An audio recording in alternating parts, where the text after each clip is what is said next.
Movie की starting में हम सोफिया नाम की लड़की को देखते हैं जो अपने बॉयफ्रेंड नाचो के साथ इंटीमेट हो रही थी। वो दोनों साथ में लिव इन में रह रहे थे। वो दोनों करीब आते हैं और इसके बाद सोफिया अपने इंटरव्यू के लिए चली जाती है। नाचो भी अपने जॉब पर अपने क्लाइंट्स को हैंडल करता है। नाचो रियल एस्टेट में काम करता था।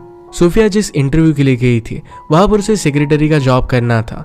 ये सिटी के सबसे बड़ी कंपनी की ओनर बीट्रिस की सेक्रेटरी की जॉब थी। सोफिया बहुत ही इनसिक्योर फील कर रही थी क्योंकि उससे भी बहुत ही अच्छे कैंडिडेट्स वहाँ पर थे। उसकी एजुकेशन भी उतनी ज़्यादा स्ट्रांग नहीं थी, पर फिर भी उसने अपने फेक डॉक्यूमेंट्स वहाँ पर दिए हुए थे। जब सोफिया का इंटरव्यू चल रहा था तभी उसी के बीच एक क्लाइंट का कॉल आता है। बीट्रिस ने उसे कहा कि इस क्लाइंट को तुम हैंडल करो। सोफिया ने जिस तरीके से उस क्लाइंट को हैंडल किया वो बहुत ही बेस्ट था। बीट्रिस इस बात से इम्प्रेस्ड हो जाती है और सोफिया को एज ए सेक्रेटरी जॉब मिल जाता है। इसके बाद सेलिब्रेट करने के लिए सोफिया और नाचो दोनों इंटीमेट होते हैं। सोफिया नाचो को बताती है कि ये जॉब मेरे लिए बहुत ही इंपॉर्टेंट है। जिसके अंडर वो काम करने वाली है वो एक सेल्फ मेड वुमन है। मुझे उनसे बहुत इंस्पिरेशन मिलती है। सोफिया बीट्रिस के सक्सेस से काफी अट्रैक्टेड थी। वो उसी टाइप के सक्सेस के लिए हार्ड वर्क करने के लिए रेडी थी। उसे बीट्रिस जैसा ही बनना था। अब हम सोफिया को बीट्रिस के साथ देखते हैं। वो एक मीटिंग में थी। बीट्रिस आगे रहकर सोफिया को लीड करती है। उसे बताती है कि मीटिंग रूम में उसे कब आना है, किस तरीके से उसे ऑर्डर देगी और उसे सब कुछ वो गाइड करती है। मीटिंग स्टार्ट होने के बाद सोफिया बाहर से मीटिंग को देखने लग गई। मीटिंग बहुत ही ज्यादा लॉन्ग चलती है। रात हो चुकी थी और सोफिया फिर वहीं पर सो जाती है। मीटिंग खत्म होने के बाद बीट्रिस सोफिया के पास आई।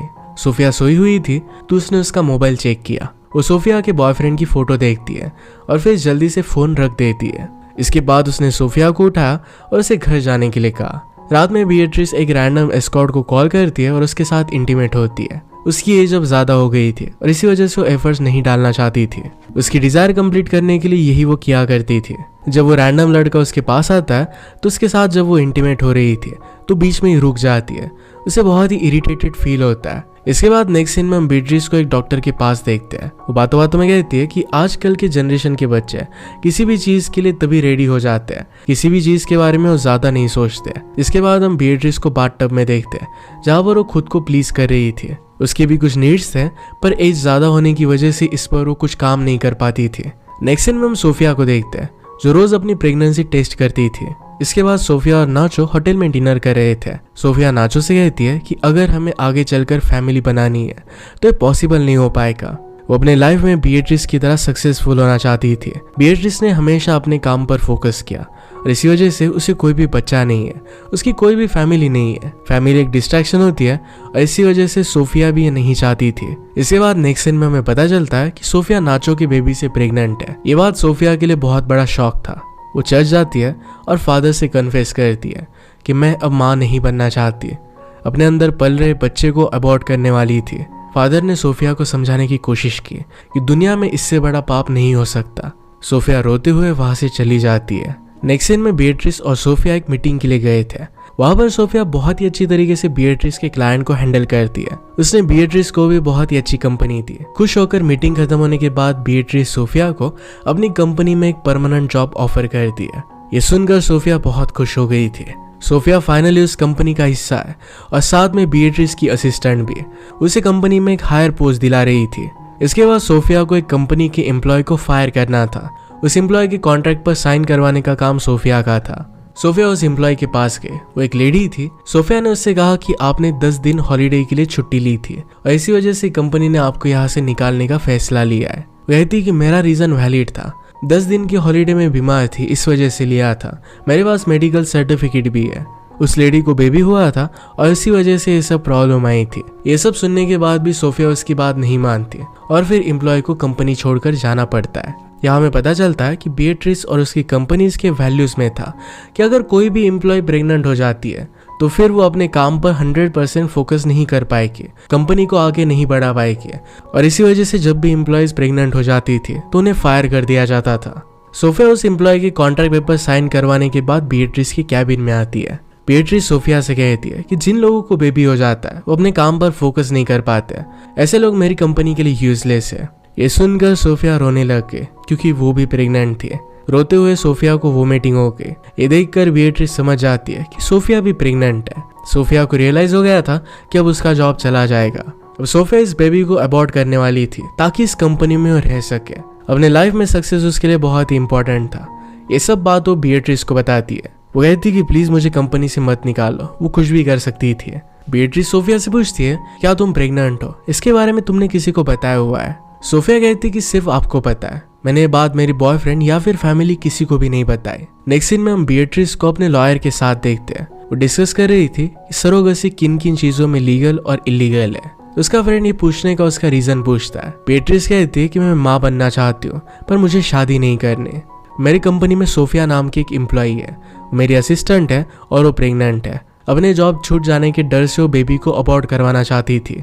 अब उसी बेबी को मैं अडॉप्ट करना चाहती हूँ। बीएट्रिस के फ्रेंड्स उसे कॉन्ग्रेचुलेट करते हैं, उसे हेल्प करने का वादा करते हैं। बीएट्रिस भी सोफिया से बात करती है, कहती है कि मैं तुम्हारे बेबी को अडॉप्ट करना चाहती हूँ, इससे तुम्हें भी फायदा होगा और मैं भी माँ बन सकूंगी। सोफिया इस बारे में सोचने लग गई, पर इनिशियली उसे आइडिया सही नहीं लगता। उसे डर था कि उसे बाद में जॉब से निकाल दिया जाएगा। ऑलरेडी उसने ज्वाइन करने के वक्त अपने डॉक्यूमेंट्स फेक दिए थे।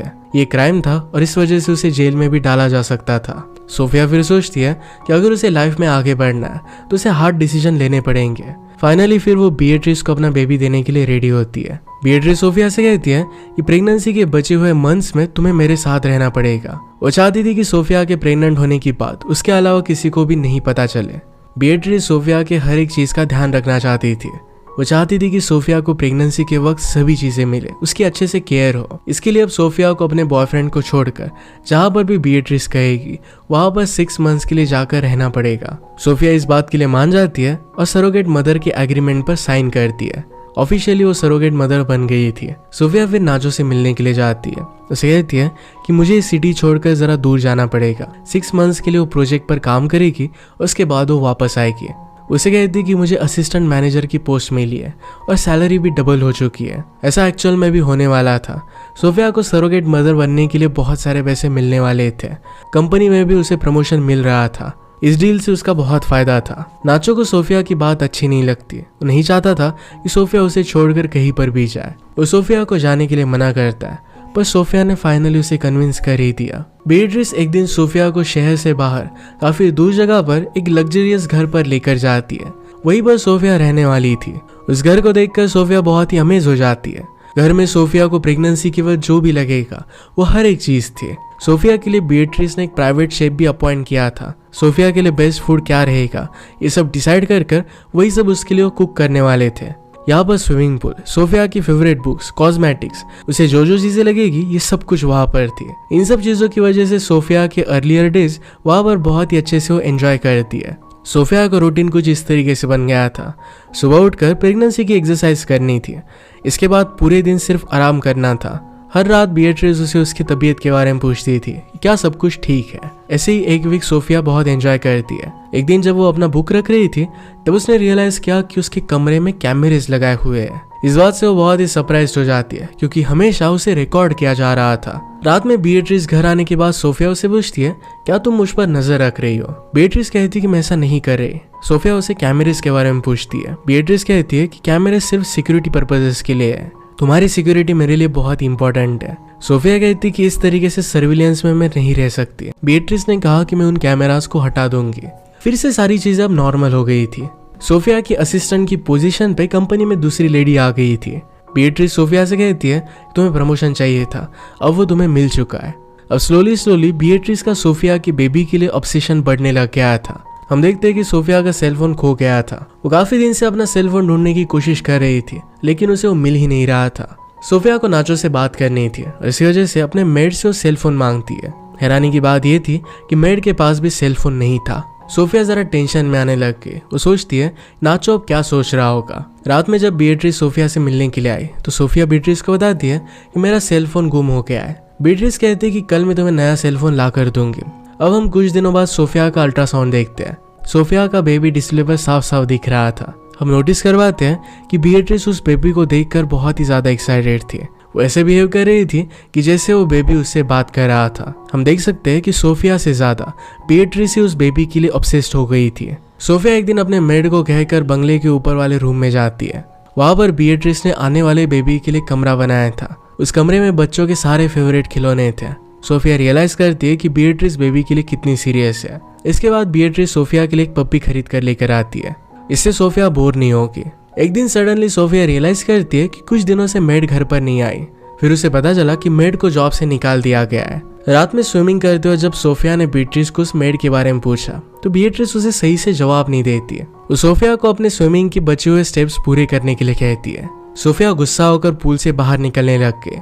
बीट्रिस तभी आकर सोफिया को एक लात मारती है और वापस पूल में गिरा देती है। उसे कहती है कि तुम्हें स्विमिंग के स्टेप कंप्लीट करने पड़ेंगे, उसी के बाद तुम पूल से बाहर निकल सकती हो। सोफिया इस बात से बहुत ज़्यादा हैरान हो गई थी क्योंकि इतनी छोटी चीज़ पर बीट्रिस को उसने फर्स्ट टाइम गुस्से होता देखा था। इस बात को इग्नोर कर देती है। कुछ दिन बाद सोफिया का बर्थडे था तो बीट्रिस को रिक्वेस्ट कर नाचो से वीडियो कॉल पर बात करने की रिक्वेस्ट करती है। बात करते वक्त सोफिया रोने लग गई थी। वो काफी समय से नाचो से नहीं मिली थी। उसे लग रहा था कि नाचो से दूर जाने का फैसला उसका बहुत गलत था। सोफिया को ऐसे रोते हुए देखकर बीट्रिस कॉल कट कर देती है। इसके बाद बीट्रिस को पता चलता है कि सोफिया ने झूठ बोलकर उसकी कंपनी में जॉब लिया था। उसके पास कोई भी डिग्री नहीं है, वो एक सिंपल से कॉलेज से ग्रेजुएट थी। इस बात से बीट्रिस बहुत ज्यादा गुस्सा हो जाती है, पर फिर भी इस बात को सोफिया के सामने एक्सप्रेस नहीं करती। उस रात सोफिया बिना बीट्रिस को बताए उस जगह से भागने की कोशिश करती है। उसी वक्त वहां पर बीट्रिस आके उस सोफिया को रो रो कर इमोशनल करती है। सोफिया फिर बीट्रिस की बात मान गई और कहती है कि वो घर छोड़कर नहीं जाएगी। नेक्स्ट डे जब बीट्रिस अपने ऑफिस में थी तो अपने टैबलेट में देखती है कि सोफिया घर से भागने की कोशिश कर रही है। वैसे सोफिया ने बीट्रिस को उसके घर से कैमरेज निकालने के लिए कहा था, पर बीट्रिस ने वो निकाले नहीं थे। इस चीज से बीट्रिस बहुत ज्यादा टेंशन में आ जाती है क्योंकि वहां के फेंस में इलेक्ट्रिसिटी थी। सोफिया की इस बात के बारे में पता नहीं था। वो फेंस के पास गई और झटका लगकर वहीं पर नीचे गिर जाती है। जल्दी से बीट्रिस वहां पर पहुंच के उसे मेडिकल हेल्प दिलवाती है। पैरेलल में हम नाचो को देखते हैं। वो सोफिया पर चीट करने वाला था, पर तभी नाचो रियलाइज करता है कि वो सोफिया से बहुत प्यार करता है, ये उसके साथ नहीं कर सकता। अब नाचो सोफिया के ऑफिस पहुंचता है। वहां पर बीट्रिस नहीं थी। नाचो सारे एम्प्लॉयज को सोफिया का एड्रेस पूछता है। एक एम्प्लॉय नाचो को सोफिया के बंगलो के बारे में बता देता है। नाचो वे सीधा उस बंगलो की तरफ जाने लग गया। बीट्रिस को जब नाचो के बारे में पता चला तो अपना काम छोड़कर सीधे अपने कार से बैंगलोर की तरफ आने लग गई। नाचो सोफिया के पास पहुंच गया। गेट पर लगे कैमरे से वो बात करने लग गया। सोफिया नाचो को पुलिस को कॉल करने के लिए कहती है। नाचो पुलिस को कॉल करने लगता है और पुलिस स्टेशन की तरफ भागने लगता है। दूसरी तरफ से वहां पर बीट्रिस आ रही थी। वो नाचो की गाड़ी को डायरेक्टली क्रैश कर देती है। उसी मोमेंट पर नाचो की डेथ हो गई। अगर नाचो पुलिस के पास पहुंच जाता तो बीट्रिस को अपना बेबी नहीं मिलता और ये कभी नहीं चाहती थी। बीट्रिस जब रियलाइज करती कि उसने मर्डर किया है तो खुद रोने लग गई। बीट्रिस रात को घर पहुंची और उसने ऐसा बिहेव किया कि कुछ भी हुआ नहीं है। सोफिया भी इस तरीके से प्रिटेंड करती कि आज नाचो यहाँ पर आया ही नहीं था।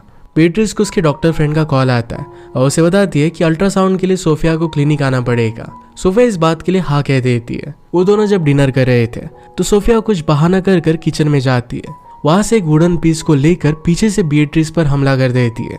बीट्रिस वहीं पर नीचे गिर गई।